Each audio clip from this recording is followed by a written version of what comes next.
Hello friends, कैसे हैं आप सब। आशा है कि आप सब ठीक होंगे।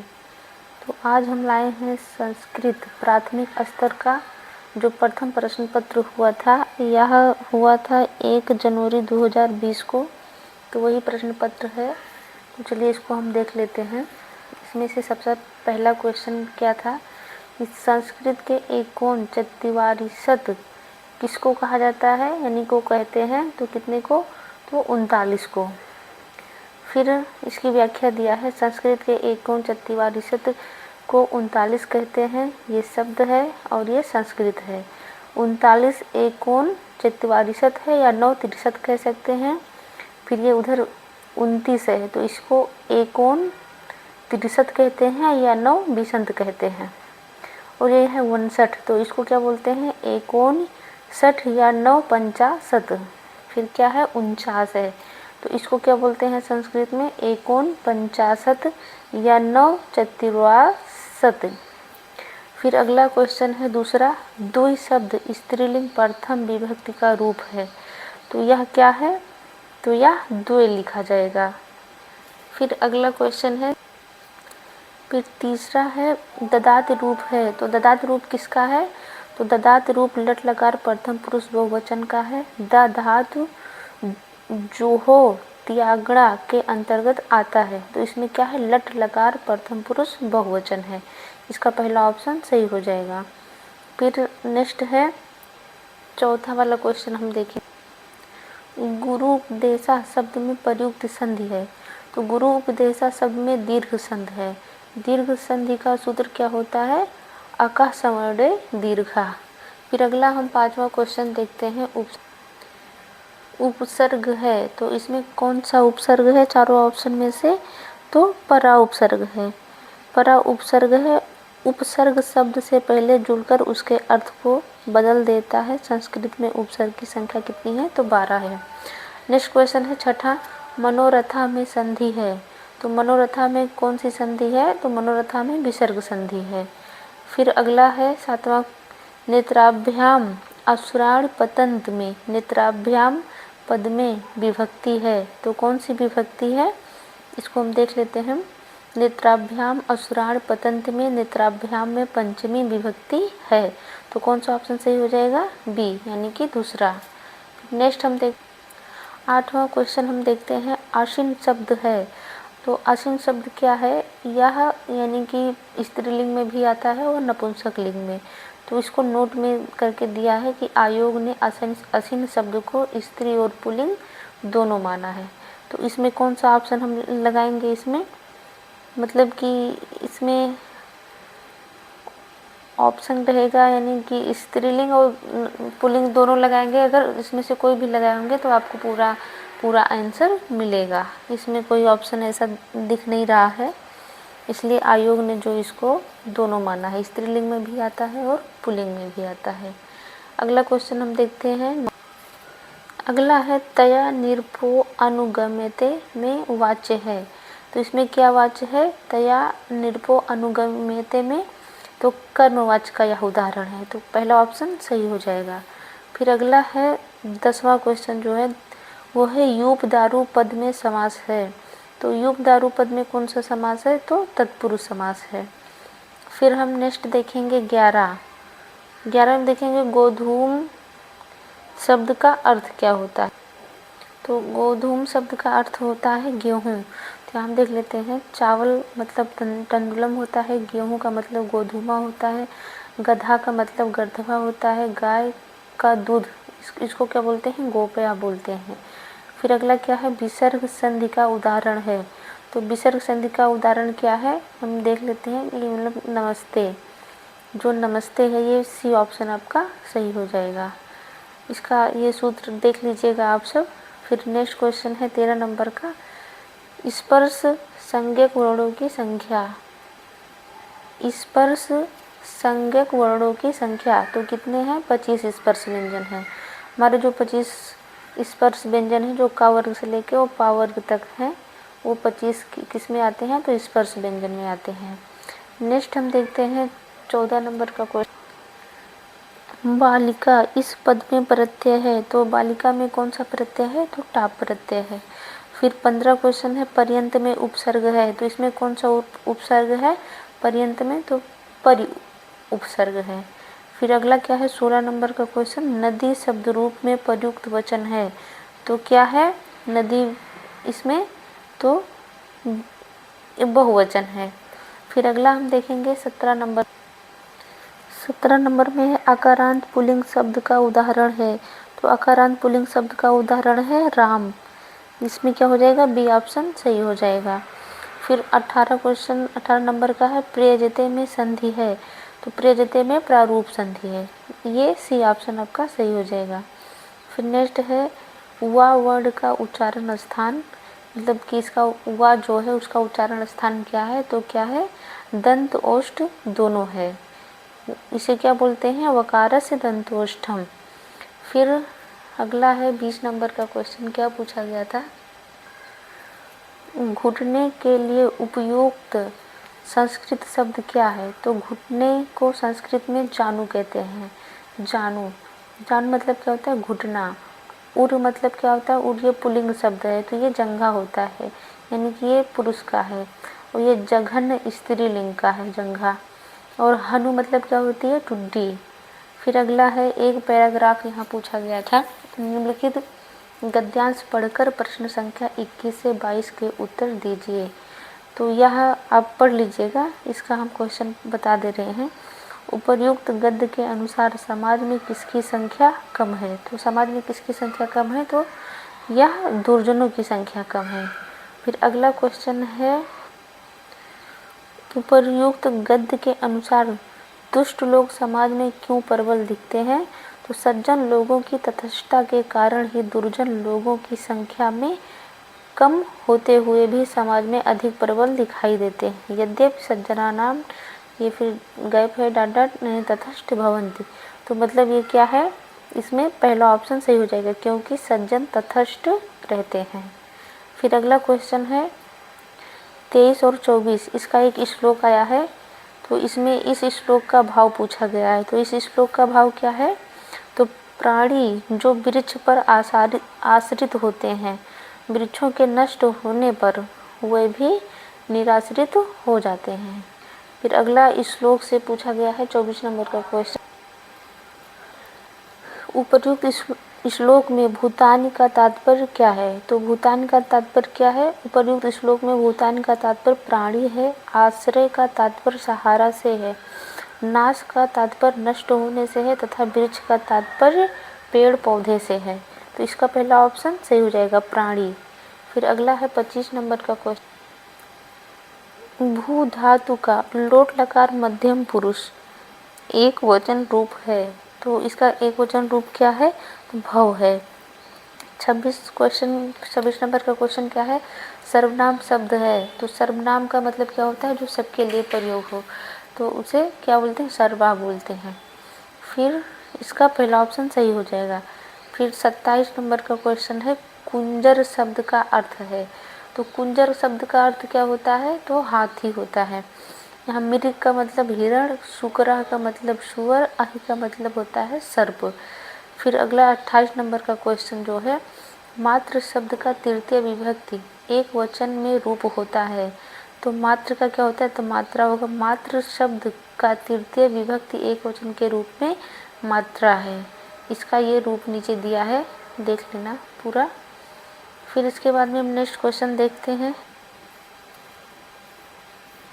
सुबंधु की रचना है, तो ये किसकी रचना है, वासदत्ता सुबंधु की रचना है। मेघदूत किसकी रचना है, कालिदास कृत खंड काव्य है। अभिज्ञान शाकुंतलम किसकी रचना है, तो कालिदास का अद्वितीय नाटक है। स्वप्नवासवदत्तम किसका है, तो भास का नाटक है। फिर लास्ट क्वेश्चन है 30 नंबर का, निम्नलिखित में से कौन सा स्वर है, तो इसमें ये लिरी जो है वो लिरी स्वर है। क्या है, संस्कृत में स्वरों की संख्या 9 है। अच प्रत्याहार सभी स्वरों का बोधक है। अच प्रत्याहार में कौन कौन से आते हैं, तो छोटा आ है, छोटी ई है, छोटे ऊ है, री है, लिरी है, ए है, ओ है, ए है और औ है। तो आज का ये यानी कि जो क्लास 5 तक जो क्वेश्चन मतलब जो आए थे वो हम कंप्लीट करते हैं। अब हम अगला देख लेते हैं जो सेकंड पार्ट में पूछा गया जूनियर के लिए, ये तो प्राइमरी लेवल का था, हम जूनियर वाला भी देख लेते हैं। तो अगला हमारा है जूनियर लेवल के लिए, तो इसको हम देख लेते हैं। जो संस्कृत में क्वेश्चन आए थे 30 नंबर का, उसको हम देख लेते हैं। तो पहला क्वेश्चन पूछा गया है कि षडराम पद में संधि है, तो षडराम पद में षष्टु संधि है। अगला क्या है, दूसरा त्रिभुवनम में समास है, तो त्रिभुवनम में कौन सा समास है, द्विगु समास है। द्विगु समास जब प्रथम शब्द संख्यावाची हो और दूसरा शब्द कोई संख्या हो तो उस समास को द्विगु समास कहते हैं। यथा त्रिभुवनम यानी त्रैणायाम भुवनानाम समाहारा। फिर अगला है तीसरा क्वेश्चन, अंगना का अर्थ होता है, तो अंगना का अर्थ क्या होता है, स्त्री। इस अंगना शब्द का अर्थ स्त्री है, अन्य विकल्प युक्त संगत नहीं है। फिर हम नेक्स्ट क्वेश्चन देखते हैं, मनीषा का संधि विच्छेद क्या होगा। तो मनीषा का संधि विच्छेद क्या होगा, मानस धन ईसा, यानी कि मनीषा का संधि विच्छेद क्या होगा, मानस धन ईसा होगा। यह प्रारूप अच संधि का है। फिर नेक्स्ट है 5वां नंबर का क्वेश्चन, चोराभ्याम में समास है, तो इसमें कौन सा समास है, तो इसमें सप्तमी, तो इसमें चोराभ्याम में पंचमी तत्पुरुष समास है। फिर छठा है, मार्तंड शब्द का पर्यायवाची क्या है, तो अंशुमाली। अंशुमाली मतलब क्या होता है, सूर्य होता है। फिर 7वां है, पिता रूप का मूल शब्द क्या है, तो पिता का शब्द का मूल रूप क्या है, मूल शब्द तो ऋकारांत होता है। फिर नेक्स्ट है समुद्रम पद में समास है, तो समुद्रम पद में अव्ययी भाव समास है, तो कौन सा ऑप्शन सही हो जाएगा, डी वाला ऑप्शन सही हो जाएगा। फिर 9वां प्रश्न हम देखते हैं, निम्नलिखित में से कृतवाच का उदाहरण नहीं है, तो त्वां कदा गमिष्यसि, अहम विद्यालयं गच्छामि, शिक्षका ग्रंथ पठति, ये सभी कृतवाच का उदाहरण है। तेन ग्रंथा पठ्यते, इस वाक्य में कर्मवाच का प्रयोग किया गया है, तो इसका ऑप्शन कौन सा सही हो जाएगा, तीसरा ऑप्शन सही हो जाएगा। फिर 10वां हम देखेंगे, पक्वम इत कृदंत पद में प्रत्यय है, तो इसमें कौन सा प्रत्यय है, तो अक्त, उसी ऑप्शन सही हो जाएगा, इसमें अक्त प्रत्यय है। फिर अगला है, मयूरा नृत्यंत वाक्य का वाच परिवर्तन होगा। मयूरिया यानी कि मयूरा नृत्यंत वाक्य का वाच परिवर्तन करने पर रूप होगा मयूरे नृत्य, तो इसका बी वाला ऑप्शन सही हो जाएगा। फिर हम 12 नंबर का देखते हैं। 12 नंबर में क्वेश्चन क्या आया था, क्रुद्ध धातु के योग में, क्रुद्ध धातु के योग में विभक्ति होती है, तो कौन सी होती है, यानी कि चतुर्थी विभक्ति होती है, इसका सी ऑप्शन सही हो जाएगा। फिर नेक्स्ट हम देखेंगे, अपश्यत पद में प्रयुक्त उपसर्ग है, तो कौन सा है इसमें, अपि में, अपश्यत पद में अपि उपसर्ग है, और इसका कौन सा ऑप्शन सही हो जाएगा, तो ये बी वाला ऑप्शन सही हो जाएगा। फिर नेक्स्ट हम देखेंगे 14 प्रश्न, अध्ययन कुशला में प्रयुक्त समास है, तो अध्ययन कुशला में प्रयुक्त समास क्या है, यानी कि अध्ययन कुशला में प्रयुक्त तत्पुरुष समास है। अध्ययने कुशला इत अध्ययन कुशला, अध्ययन में जो कुशल है, इसमें सप्तमी तत्पुरुष का प्रयोग हुआ है, तो इसमें कौन सा समास है, तो तत्पुरुष समास है। फिर हम नेक्स्ट देखेंगे 15 नंबर का, अव्यय शब्द नहीं है। अव्यय शब्द नहीं है क्या है, तो देवा जो है वह अव्यय शब्द नहीं है।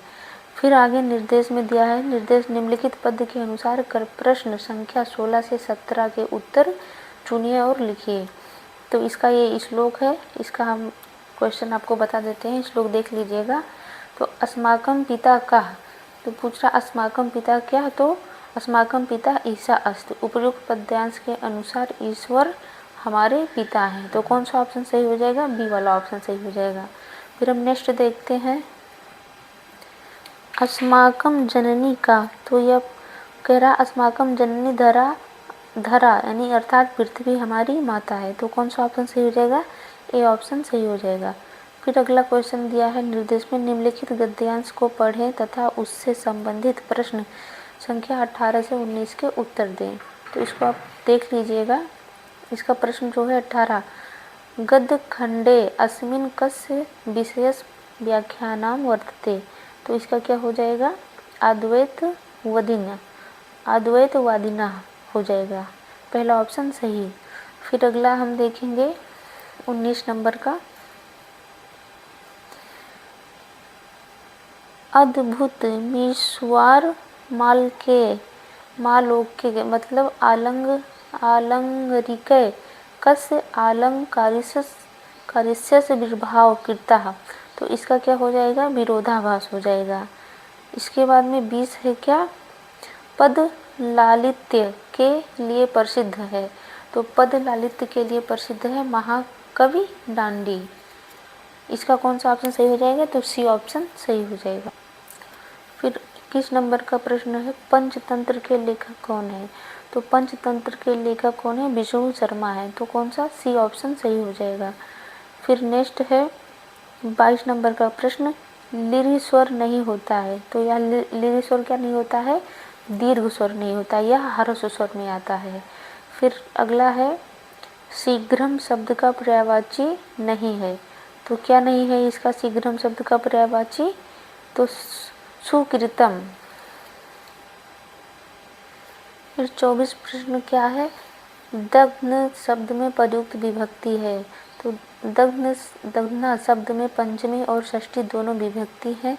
दग्न शब्द का मूल शब्द दधि होता है, दही मतलब इसका अर्थ होता है दही।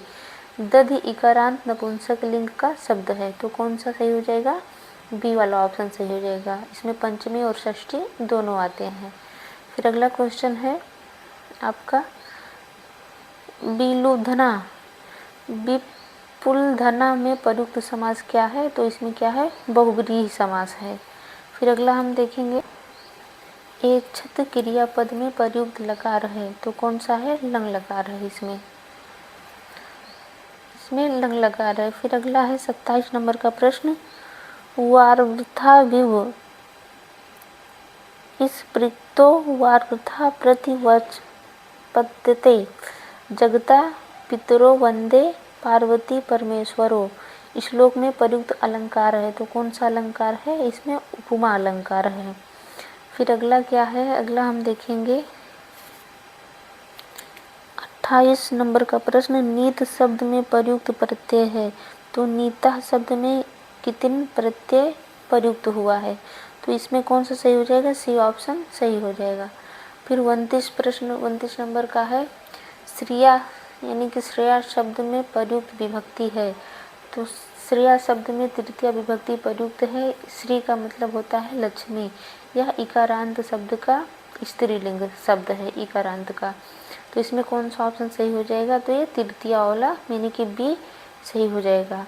फिर हम आज का लास्ट क्वेश्चन देखते हैं, 30 नंबर का लास्ट क्वेश्चन हम देखते हैं, अव्ययी भाव समास का उदाहरण नहीं है। तो अव्ययी भाव समास का उदाहरण हरितात्र नहीं है। तो कौन सा, सी ऑप्शन सही हो जाएगा। तो आज का वीडियो बस यहीं तक, मिलते हैं हम आपके साथ नेक्स्ट प्रश्न पत्र के साथ। अगर पसंद आया होगा तो कमेंट करना, हम अगला प्रश्न पत्र भी लेकर आएंगे। तब तक के लिए आपका धन्यवाद।